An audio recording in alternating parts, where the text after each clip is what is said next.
구매하시게 된 이유가 어떻게 되시나요? 우라칸과 동일한 부품이 장점은 뭐가 있을까요? 탱크 수준이라고 직발이나 코너링 모든 면에서 배기 같은 경우에는 단점은 뭐가 있을까요? 아우디라서 싸다. 시트가 일단 고정형인 게 여름에는 엔진율이 유입이 원래 땀이 많은 편이시거든요. 열정 많은 거지. 연비는 단점 아닌가요? 2.3이요? 하차감이나 주위의 반응 어떤가요? 육설을 너 창문 내려!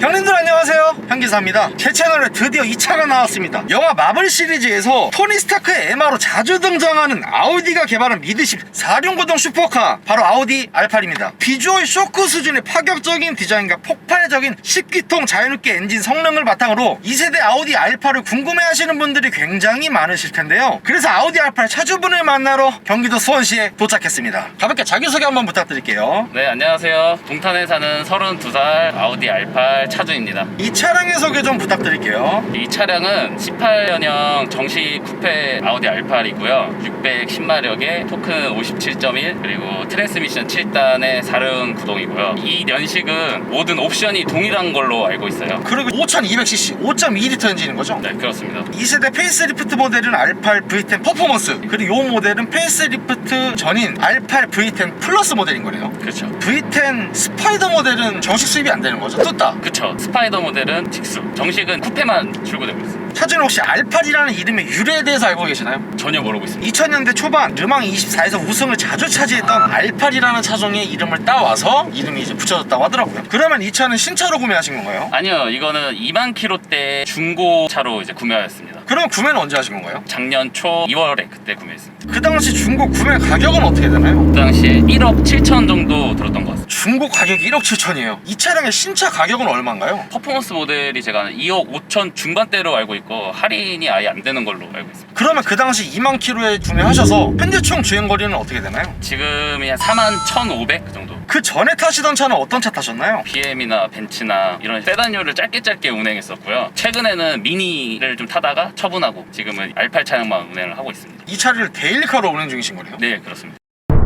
아우디 R8을 구매하시게 된 이유가 어떻게 되시나요? 신차 대기들은 좀 길었고 R8 신차를 한번 구매해볼까 생각도 하셨던 거네요? 그렇죠. 근데 아우디 R8을 할인 없이 사기엔 좀 그랬던 것 같습니다. 그리고 이 가격대의 이 성능은 거의 제가 패왕급이라고 생각을 하고 있습니다. 패왕이다? 이 엔진 대비해서 이 가격대에 이런 성능을 살 수 있다는 것 자체가 이거밖에 없다고 생각을 해가지고 데일리로 주행을 하지만 폭발적인 성능이 있는 차를 원하셨던 거네요. 그랬던 것도 맞고요. 아우디 R8과 동시에 구매를 고민했던 차량이 어떤 게 있을까요? 바로 사기 직전에 제가 박스터를 고민했던 것 같아요. 그 당시에 4.0 매물은 없었고 2.5 GTS.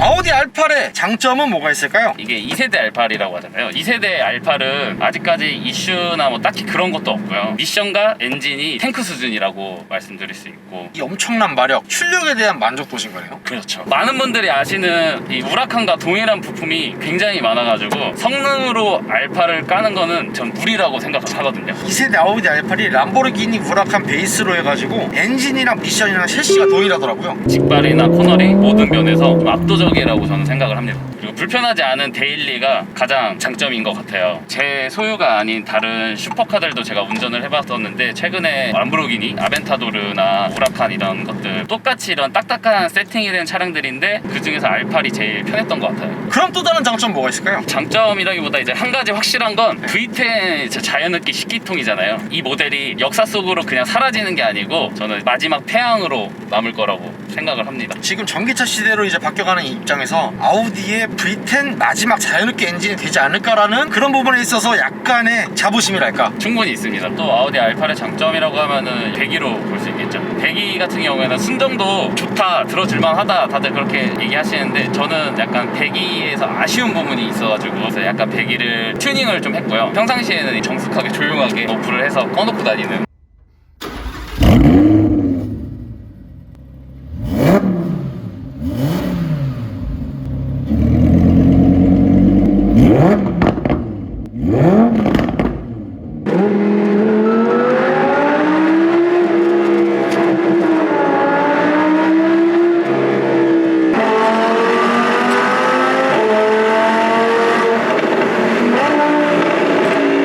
제가 오늘 기저귀를 안 차고 왔는데 살짝 지렸거든요? 이거 시트 괜찮나요? 아 괜찮습니다. 마음껏. 네. 멈춰! 가변 배기가 열린 거죠? 네 열렸습니다. 610마력의 감성이 이거구나. 제가 타봤던 모든 차들 중에 원탑이에요. 약간 무릉도원에 와 있는 줄 알았어요. 감사하다고 해야 하나. 근데 사실상 아우디 R8의 정말 큰 장점 중에 하나는 토니 스타크가 사랑하는 이 디자인 아닌가요? 일단 외형적인 부분에서 차체가 낮기 때문에 말 그대로 슈퍼카 같다. 직접 이제 실물을 봤을 때나 직접 타보면 이 차는 그래도 슈퍼카로 속하겠구나. 그럼 실외 디자인에서 마음에 드시는 포인트 뭐 있으신가요? 저는 전면부보다 후면부 카본 스포일러 이런 것들도 저는 되게 멋있다고 생각을 하고, 진짜 포스가 미쳤어요. D를 그냥 미친 듯이 눌러줄 것 같은. 아우 미쳤어요. 그냥 말이 안 나와요. 제가 레이서가 아니어서 네. 다운포스 그런 걸 솔직히 체감하기에도 너무 빨라요. 스포일러가 하는 역할을 제가 잘 모르겠어요.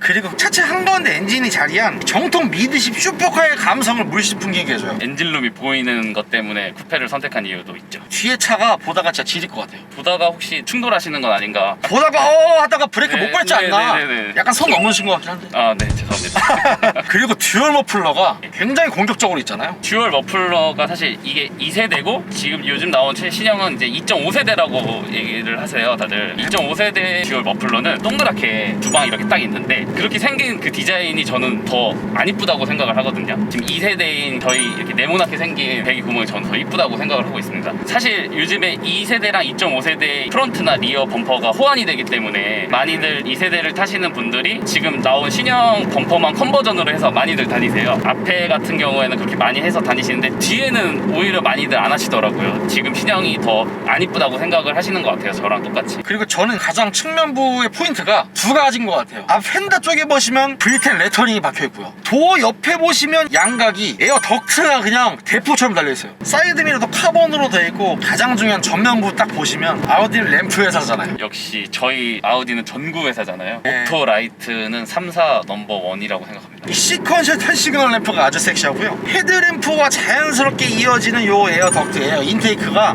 양 이렇게 약간 차주님 그럼 실내 디자인 같은 경우는 어떻게 생각하세요? 전 세대에 비해서는 많이 좋아져가지고 이뻐졌죠. 요즘 뭐 나오는 차량이랑 뭐 견적봤을 때도 뭐 그렇게 나쁘다고 생각은 안 들고요. 1세대 대비해서 2세대로 넘어오면서 인상 깊은 부분이 계기판인 것 같아요. 1세대 모델에는 센터페시아에 여러 가지 기능들을 조작할 수 있는 액정이 있었잖아요. 제가 안 타봤지만 제가 듣기로는 내비게이션이나 액정이 답답해서 거기에 아예 태블릿을 자석으로 해서 박아서 다니시는 분들. 여긴 지금 액정이 없잖아요. 그 액정이 빠지고 모든 걸 조작할 수 있는 버튼들이 다 들어간 게 계기판이에요. 그렇죠. 운전자만 딱 볼 수 있게끔. 핸들로 다 조작을 해야 되잖아요. 조작성은 어떠신가요? 사실 보는 게 RPM 게이지랑 타이어 온도나 그 정도 압력만 보기 때문에 조작하는 데 있어서 뭐 불편하고 운행 중에 뭐 신경 써야 될 게 있고 이런 건 저는 사실 개인적으로 지금 여기 액정이 없잖아요. 약간 어색한 것 같기도 해요. 저도 처음에 되게 어색했었어요. 계속 보다 보니까 깔끔한 게 아무것도 없는 게 오히려 더 편하더라고요. 그리고 실내에 역시 슈퍼카라는 느낌을 주기 위해서 공조기라던가 이 도어 트림 부분에 카본 느낌이 굉장히 많이 들어가 있어요. 보통 스티커 많이 붙이잖아요. 확실히 이건 스티커 느낌이 안 나요. 이 친구 시트가 지금 노란색 색상인데 원래 노란 색깔은 아니지 않나요? 원래 순정 기본 옵션이 따로 없기 때문에 검정색인데 저는 이 사설 업체에서 핸들이랑 시트랑 염색을 진행하게 됐습니다. 실내에서 천장에 알칸타라 이 재질 있잖아요. 이게 스포츠카 같고 포인트 같아요. 천정 보시면 여기가 살짝 우뚝 파여 있어요. 제 키가 193이거든요. 네네. 저같이 키 큰 사람들을 위한 차인 것 같아요. 저도 2m가 넘기 때문에. 그죠? 키 193인 저에게 아주 맞춤차기 때문에 제가 요거 중고차 어플로 타봐야겠네. 요거 R8 검색 1억 8천 어플 삭제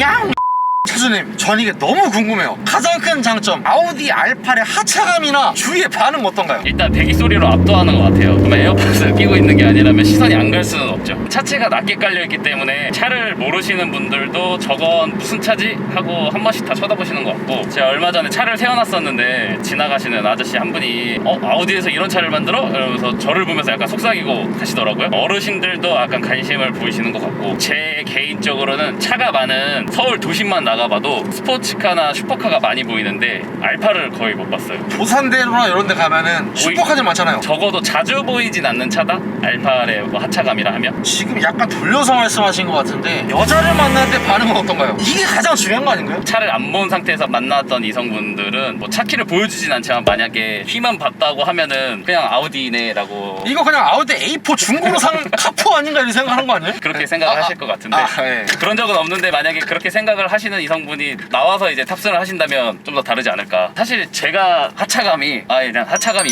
있는 것 같습니다. 사실 없다고 하면 그건 진짜 거짓말이에요. 제가 여자잖아요. 손 바로 잡고 싶어져요. 방금 이렇게 잡으셨는데 나쁘진 않네요. 그러면 또 다른 장점은 뭐가 있을까요? 리프팅 기능이 없어도 대한민국 어지간한 곳은 불편한 스트레스 없이 다닐 수 있는 것도 큰 장점이라 생각하고요. 제가 유튜브에서 봤는데 람보르기니 우라칸 같은 거 주차장 내려오다가 긁히는 소리 제가 들었어요. 친구들은 근데 리프팅 기능이 있어가지고 또 올려놓고 내려가면은 괜찮은데 이 차량은 리프팅 기능이 빠졌는데도 생각보다 정말 경사가 이런 경사가 아니면 어지간한 곳은 스트레스 없이 다 갈 수 있습니다. 아우디 R8의 단점은 뭐가 있을까요? 단점은 R8 오너분들이면 다 같은 생각이실 텐데 네임밸류가 가장 큰 단점이라고 생각합니다. 이유가 뭔가요? 다른 회사인 뭐 람보르기니, 뭐 맥라렌, 페라리 이런 차종들에서 가격 대비 가성비 모델이잖아요. 가성비이기 때문에 아우디라서 싸다? 약간 이런 느낌 때문에 여기에 사실 람보르기니나 페라리 마크 달려있잖아요. 감성이 네. 더해지고 좋은 차구나 네. 라고 할 것 같습니다. 한국에서는 아우디 코리아가 아쉬운 부분도 있고 좀 실망도 없지 않아 있지만 이제 개인적으로는 절대 평가절하할 브랜드는 아니라고 생각하고요. 우선 통풍 시트가 없어요. 아까 제가 지렸던 거 아직 안 말랐어요. 아직 네. 안 마르셨을 거예요. 전체적인 실내 옵션이 약간 부족하다고 생각하시는 건가요? 일단 버킷 시트라서 사실 통풍 시트는 포기해야 되는 거라서 여름에는 엔진이 뒤에 있기 때문에 엔진열이 유입이 많이 돼가지고 에어컨 없이는 아마 땀을 엄청 많이 지금도 땀을 많이 원래 땀이 많은 편이신가 봐요. 원래 열정 많은 남자예요. 이제 엔진열이 네. 유입이 돼가지고 땀이 많이 흘리고요. 통풍은 없지만 열선 시트는 될 것 같거든요. 열선 시트는 됩니다. 그건 근데 열선 핸들은 되나요? 열선 핸들 그게 뭐죠? 열선 핸들은 없어요. 그리고 이 차가 스마트 크루즈 컨트롤 아니고 그냥 일반 크루즈 컨트롤 아닌가요? 그런 걸로 아는데 사실 이 기능을 전혀 써본 적이 없어요. 이게 전 달리는 차라고 생각하기 때문에. 하긴 알파를 크루즈 컨트롤 하면서 가기엔 좀 그렇네요. 그리고 여기 보시면 뒤통수 쪽에서 스피커가 나오거든요. 아 여기에요? 네, 순정으로 들어가는 스피커가 뒤에도 달려 있는데 귀를 좀 기울여야 들릴 정도라서 이것도 좀 아쉬운 점이에요. 너무 소리가 작아서. 네, 그렇죠. 그리고 시트가 일단 고정형인 게 좀 아쉽죠. 이게 이게 앞뒤로는 왔다 갔다 하잖아요. 네, 앞뒤로 이렇게 수동으로. 신차가 2억 5천인데 이거 수동이네 이거? 네. 그리고 일단은 뒤에 공간이 없기 때문에 뒤로 눕거나 이렇게 할 수도 없고요. 틸팅도 안 돼요? 네, 그렇습니다. 낮아지고 올라오고 정도지. 야 이건 좀 너무하네요. 그리고 정숙한 차를 타시던 분들이면은 이제 풍절음 이런 게 엄청 신경 쓰일 거라고 저도 생각이 들고요. 저는 걱정이 되는 게 V10 19통 엔진인데 연비는 단점 아닌가요? 연비 뭐 단점이라고 하면 할 수 있는데 사실 연비를 생각하고 타지는 않잖아요. 이 차량을 타시는 분들은. 그래서 저도 딱히 연비에는 걱정을 안 하는데 대충 찍히는 거 보면은 뭐 스포츠나 이런 모드로 달렸을 때는 한 3에서 4 정도 나온 것 같고 3, 4요? 꽉 막히는 뭐 강남 도로 한복판 이런 데서는 정말 2.7, 2.3 이렇게도 나오고 2.3이요? 네, 그렇게 나오더라고요. 고속도로 타면은 그래도 8km 이상씩은 나오지 않을까. 평균적으로는 3에서 4 나오는 것 같아요. 그러면 또 다른 단점은 뭐가 있을까요? 사실 수납 공간도 별로 단점이라 생각을 안 했었는데 우산 같은 것도 좀 넣기 힘들어가지고 트렁크가 앞에만 있기 때문에. 앞에 트렁크 공간도 되게 협소하죠. 예. 제가 이 차를 타보니까 궁금한 게요. 여기가 콘솔 박스가 아니고 컵홀더잖아요. 여기 아이스 아메리카노 벤티 있으면 걸리적거릴 것 같아요. 요거는 불편하지 않으세요? 핸들을 꺾다가 쳐서 빨대가 절로 날아갈 때가 있고 먹으려고 보면 빨대가 없어요. 그런 단점은 있죠. 근데 저는 이게 또 장점이라 생각하는 게 지인분들은 컵홀더조차 없어가지고. 아 람보르기니 타시는 형님들은 네, 그쵸. 예. 컵홀더조차 없어서 그나마. 이거를 되게 부러워하시는 분들도 계셔요. 첫째는 근데 어찌됐건 이 차가 2인승이잖아요. 2인승에 대한 그런 스트레스나 불편함은 없으세요? 2인승에 대한 불편함은 저는 딱히 없어요. 그러면 만약에 여자친구랑 같이 두 명이서 술 먹으러 갔어요. 네네. 그럼 대리운전 어떻게 해요? 여자친구를 제 무릎에다가. 네, 그렇게 가는 방법이 있지 않을까요? 아 좋아요. 그럼 무릎에 올렸어요. 그러면 이제 대리기사님들이 이제 오케이 하나요? 이것도 되게 재밌는 에피소드가 있는데 제가 대리기사님들 이제 대리를 부르면은 차종을 얘기를 안 하잖아요. 그런데 오셔서 딱 보시고 이걸 좀 미리 말씀해 주시지라는 분도 있고, 그리고 원래 이런 스포츠카 이런 건 잘 안 하는데 람보르기니였다면 안 하셨을 텐데 이제 알파리라서 아마 하는 게 아닐까. 가능합니다 이렇게 하시는 분도 계시더라고요. 람보르기니는 내가 못하겠는데 이 R8 정도는 내가 한번 팍팍 하시죠? 이렇게 네, 저도 이제 급하니까 빨리 가긴 가야 되니까 네. 아, 네, 감사합니다. 근데 약간 눈물 나는데? 아, 네, 약간 거기서의 이제 차주님께서 회사 차량으로 모닝이나 스타렉스를 운행하신다고 알고 있어요. 그렇습니다. 그 차랑 이 차랑 비교했을 때 끼어들기라던가 도로주행에서의 그런 격한 반응들 이런 건 어떤가요? 정말 운행 스타일에 따라 그거 다른 문제인데 모닝 같은 경우에는 제가 끼어들기라기보다는 깜빡이를 먼저 켜고 제가 이제 들어간 상황이 있었는데 앞에 차주분이 좀 어리신 분이었나 봐요. 근데 그냥 모닝이 끼어든다는 것 자체에 조금 기분이 상하셨는지 제 옆으로 와서 아 제가 그냥 가라 그냥 가라 이렇게 생각을 했는데 결국은 창문을 내리시고 욕설을 너 창문 내려! 그렇죠. 그래서 뭐 거기에 제가 대응하고 이럴 건 아니라서 그냥 안 쳐다보고 그냥 그대로 갔는데 욕하는 게 다 들려요. 사실 내 차가 알팔이지만 과시하시진 않는 거네요. 그렇죠. 예. 그러면 알팔 타셨을 때 끼어들 때는 모세의 기적처럼 갈라시나요? 근데 그렇지도 않고요. 오히려 노란색이잖아요 지금. 그래서 더 튀어서 오히려 더 앞으로 끼어드는 분들 많고. 잘못 끼어들었다가 휀다 잠깐 긁는 순간 인생 하직해요. 아우디 R8의 한 달 유지비는 어떻게 되나요? 보험료는 한 600만 원 정도 나왔고요. 그러면 한 달 기름값은 제가 기름값은 정말 계산을 안 해봤는데 주변에 R8 타시는 분들 오너분이 1년에 한 2만 킬로면은 600만 원 내외라고 하시더라고요. 한 달에 한 2,000km 타신다고 가정하면 그럼 한 60만 원 정도 나오네요. 그 정도밖에 안 나오네요. 자동차세는 1년에 한 110, 120 이렇게 되는 것 같아요. 기타 유지비 같은 거 뭐 들어가시는 거 있나요? 경정비에 생각보다 돈이 안 들어가고 약간 기름만 넣고 엔진 오일만 한 2,000에서 3,000 내로 갈아주고 있는데 엔진 오일만 좀 갈면은 돈이 딱히 들어갈 건 없고요. 아 엔진 오일을 2-3,000km마다 교체하시는 거예요? 네, 그렇습니다. 엔진 오일은 센터에서 보통 한 4-50만 원. 확실히 어줍지 않은 카푸어 형님들은 이 차 손댔다가 그냥 눈탱이 맞는 거예요. 아우디 R8을 구매하신 거를 후회하시진 않나요? 쿠페 라인이 너무 예뻐서 쿠페로 샀는데 또 스파이더였으면 어땠을까 하는 생각도 들고요. 타 차종은 여기서 더 위를 보는 게 아니라면 후회는 없습니다. 그러면 마지막으로 하고 싶으신 말씀 있으신가요? 2세대 R8이 탱크라고 차주분들께서는 말씀을 하시는데 이 연식이 2.5세대 페리보다는 한 2-3년은 먼저 출시됐기 때문에 순정 이 마그네틱 서스펜션이 아무리 개선이 되고 좋아졌다 해도 수명이 그렇게 길지는 않는 것 같아요. 아마 터졌는데 그냥 알고도 운행하시는 분들도 있으실 거고요. 정식 센터에서 이 한 대분 내 짝을 얼마 전에 1,000만 원 좀 넘게 들어서 갈았어요. 서스를 다 갈았는데 그 당시 증상이 앞에보다는 뒤에가 더 터졌었다고 했는데 오히려 소리는 앞에서 더 났고요. 제 개인적인 체감으로는 터진 서스를 신품으로 교환해도 승차감은 똑같은 것 같아요. 그래서 서스가 생각보다 물론 개선이 돼서 더 좋은데 그거는 이제 모르는 거다.